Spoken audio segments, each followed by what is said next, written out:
La table brillait comme si quelqu'un avait passé la soirée à feuilleter des magazines de décoration. Napperons immaculés, bougies hautes, verres qui scintillaient. Ma mère s'est levée, a levé son verre et pendant 1 minute entière, elle n'a parlé que de Lily, de sa robe, de son sens de la fête, de la façon dont Ryan savait la faire rire. Autour d'elle, les voix se sont tues pour applaudir. J'ai senti mes doigts se crisper sur la fourchette sans m'en rendre compte. Puis, comme si aucun écart n'était possible entre ce toast parfait et la nécessité de remplir le silence, elle m'a regardée et a demandé « Et toi, Kat, c'est pour quand ?» Le rire poli qui a suivi m'a glacée. Personne dans la pièce ne savait que j'avais dit oui 6 mois plus tôt. Je raconte ça maintenant et je peux sentir encore la lumière du téléphone sur le plateau de la table, une lame froide qui avait le même éclat que ma stupeur. J'avais choisi de garder notre cérémonie simple, pas par peur d'afficher notre bonheur, mais parce que nous voulions que ce soit à notre image, court, chaleureux, entouré de ceux qui comptaient vraiment. Ethan et moi avons envoyé des invitations par courrier recommandé avec accusé de réception parce que c'était le moyen le plus sûr pour nous d'être certains que chaque visage que nous aimions saurait la date. C'est une petite chose, une formalité presque sans glamour, mais pour moi, elle représentait la reconnaissance, un geste qui disait « tu comptes ». Avant d'arriver à cette table, il faut que je vous ramène un peu en arrière, montrer pourquoi la question de ma mère faisait plus que piquer, elle fissurait une vieille blessure. Quand j'étais enfant, Lily brillait sans effort. Elle prenait les places au centre, les regards, les félicitations. Ma mère n'a jamais caché son admiration. Elle la lisait comme une fierté. Pour ma part, on m'a souvent attribué des rôles par omission. La prudente, celle qui s'occuperait des détails, celle qui accepterait les tâches sans bruit. On m'a dit, subtilement, avec des applaudissements tardifs pour Lily, que j'étais fiable. Cette fiabilité s'est transformée en invisibilité. Les conversations familiales glissaient parfois sur ma vie comme si la surface d'un lac interrompait un reflet. On voyait la surface, mais pas ce qui bougeait en dessous. Partir pour Seattle a été pour moi un acte de respiration. Ce n'était pas une fuite théâtrale, juste la décision de construire une vie qui me ressemble. J'ai trouvé un appartement avec des étagères bancales, un café de quartier où la barista avait appris mon nom après 3 visites, et puis Ethan. Nous nous sommes rencontrés un matin de pluie sous la verrière d'une librairie. Il a prêté son parapluie, j'ai laissé mon numéro sur un ticket de caisse. C'est ridicule de le raconter comme ça, mais on a tellement de petites histoires ridicules qui deviennent grandes. On a appris nos habitudes. Du café noir le samedi, des promenades qui finissent toujours chez le même glacier, des dîners où l'on s'affrontait affectueusement sur la meilleure façon de plier les draps. Sa présence est un ménage doux dans ma vie habituée aux coins sombres. Quand nous avons décidé de nous marier, nous avons voulu quelque chose de discret. Peu d'invités, des mots sincères, une playlist faite de chansons qui nous rendaient idiots l'un devant l'autre. C'était important que nos familles soient invitées. Pour moi, envoyer une invitation signifiait tisser la réalité, inscrire notre décision sur un bout de papier scellé par la poste, la confier à un processus qui la rendrait tangible. C'est pourquoi nous avons choisi le recommandé avec signature. Ce n'est pas spectaculaire, c'est administratif. Et pourtant, pour la première fois depuis longtemps, j'attendais une preuve. Pas d'amour, juste de la considération. Les semaines qui ont suivi l'envoi ont été silencieuses. Pas un mot, pas de « nous viendrons » ou « félicitations ». J'ai attendu des messages, pensé que l'email n'était peut-être pas parvenu, que la vie courante était un tourbillon. Ethan a essayé de me rassurer, sa manière discrète de dire « tout va bien ». Mais je sentais cette vieille colonne d'ombre remonter, l'invisibilité qui s'installe par négligence autant que par choix. J'ai commencé à faire ce que je n'avais jamais fait avant, vérifier les suivis, tracer les numéros, regarder les confirmations. La technologie est froide, mais précise.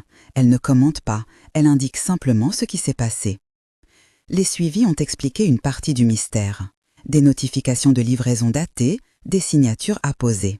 Les captures d'écran montraient une main qui avait signé pour un paquet adressé à notre famille. Et le nom à côté de cette signature m'a frappé comme une gifle lente. Il portait un prénom familier. J'ai relu, vérifié, demandé à Ethan de me confirmer que mes yeux ne me jouaient pas de tour. Les logs d'email montraient aussi quelque chose d'étrange. Le message électronique d'invitation envoyé à l'adresse familiale avait été ouvert puis déplacé dans un dossier que je n'avais pas créé.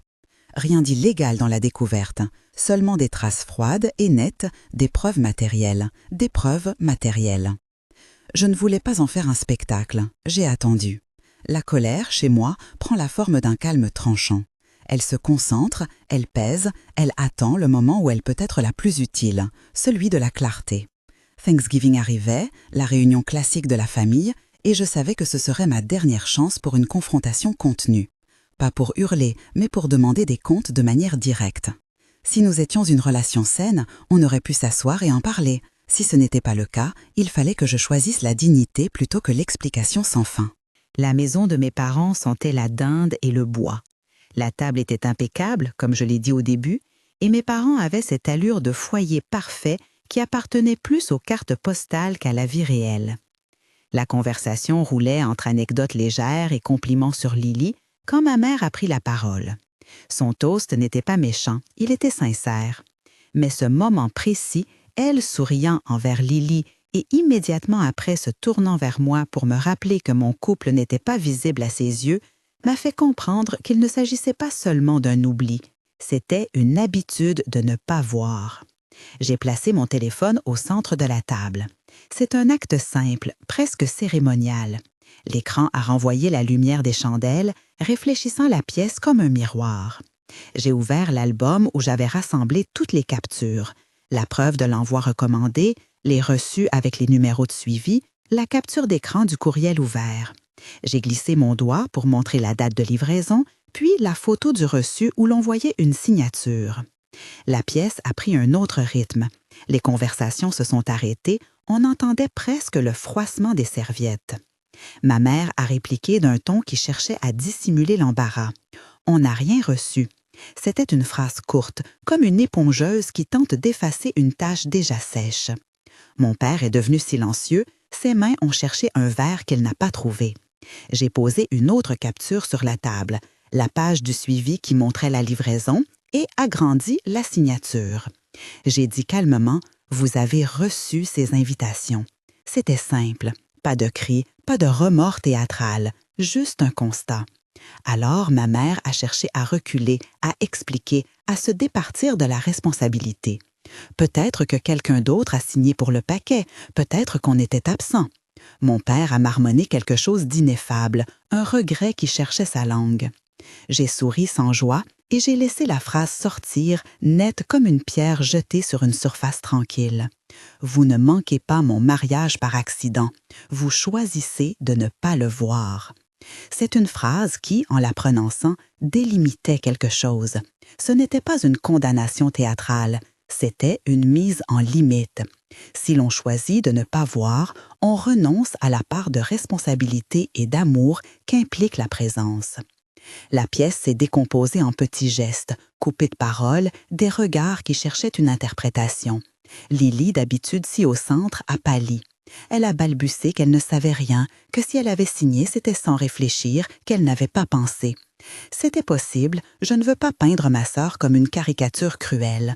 Les familles font des choses sans mesurer. Mais il y a une ligne entre l'oubli et le choix. Moi, j'avais en face de moi la preuve que quelqu'un avait pris un geste pour empêcher ma présence de se matérialiser aux yeux de ceux qui auraient dû être là. J'ai respiré. Le calme m'appartenait. J'ai expliqué, toujours sans hystérie, ce que je tenais sur l'écran, les dates, les heures, la signature. J'ai montré la copie du reçu postal avec le nom. J'ai montré les logs d'email, messages ouverts puis déplacés. Chaque élément n'était pas une accusation personnelle, mais une cartographie de ce qui s'était produit. Et tandis que je parlais, la pièce a compris que ce que l'on fêtait, la réussite de Lily, la beauté de son mariage, n'empêchait pas que dans un autre coin, quelqu'un avait décidé de masquer un autre événement significatif de ma vie. Mon père a fini par bégayer en confession. On ne savait pas. Ce n'était pas une absolution, c'était une prise de conscience tardive, un aveu maladroit. Il y a eu un flottement. Pouvait-il y avoir un espace pour reconstruire? Peut-on réparer une invisibilité par des mots dits entre deux bouchées de purée? J'ai regardé mon père, puis ma mère, puis Lily. Les liens familiaux ne se rompent pas toujours sur le champ, mais on peut décider à un moment donné de se tenir debout et dire qu'on en a assez. Et ce soir-là, j'ai choisi de ne pas me laisser réduire à la question de la mère qui, dans son vernis de politesse, me renvoyait à une supposée solitude que je ne vivais pas. Je me suis levée avec calme, Pas de paroles d'adieu dramatiques, pas de claquement de porte, juste la dignité d'un départ mesuré. Ethan m'a pris la main. Son regard disait ce que je n'avais pas besoin d'articuler. Je suis là. Au dehors, l'air d'automne m'a frappé comme une délivrance. Nous sommes partis vers la voiture et derrière nous, la maison s'est refermée sur des conversations interrompues et des plats à moitié pleins.